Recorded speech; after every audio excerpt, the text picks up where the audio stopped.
Education ও research বেশ সমন্বয় করতে পারে।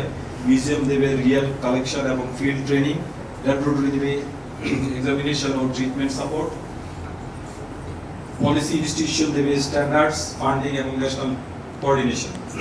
এর সঙ্গে ইন্টারন্যাশনাল ইনস্টিটিউশন যুক্ত হলে ট্রেনিং, ফেলোশিপ এবং নলেজ এক্সচেঞ্জ আরও শক্তিশালী হবে। এই পার্টনারশিপ মডেল কোনো একক ইনস্টিটিউশনের উপর সব দায়িত্ব না চাপিয়ে তৈরি করে শেয়ার্ড ক্যাপাসিটি।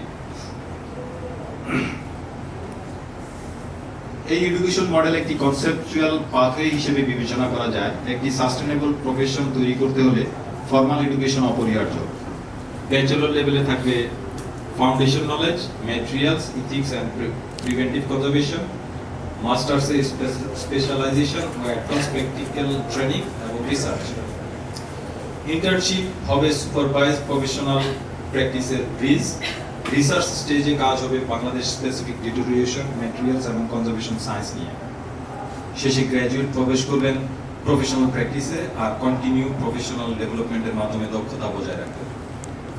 এটি একটি প্রপোজাল মাত্র। বাস্তবায়নের আগে দরকার হবে curriculum mapping, credit structure, faculty requirement, laboratory requirement এবং রেগুলেটরি অ্যাপ্রুভাল।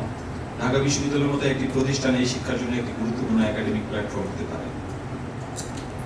কনজারভেশন সায়েন্স মূলত শিল্প ও বিজ্ঞানের interface. Material analysis, deterioration mechanism, climate data, treatment outcome একসঙ্গে বিবেচনা করা জরুরি। এআই ও ডিজিটাল ইমেজিং সহায়তা করতে পারে, কিন্তু এক্সপার্ট জাজমেন্টের বিকল্প নয়।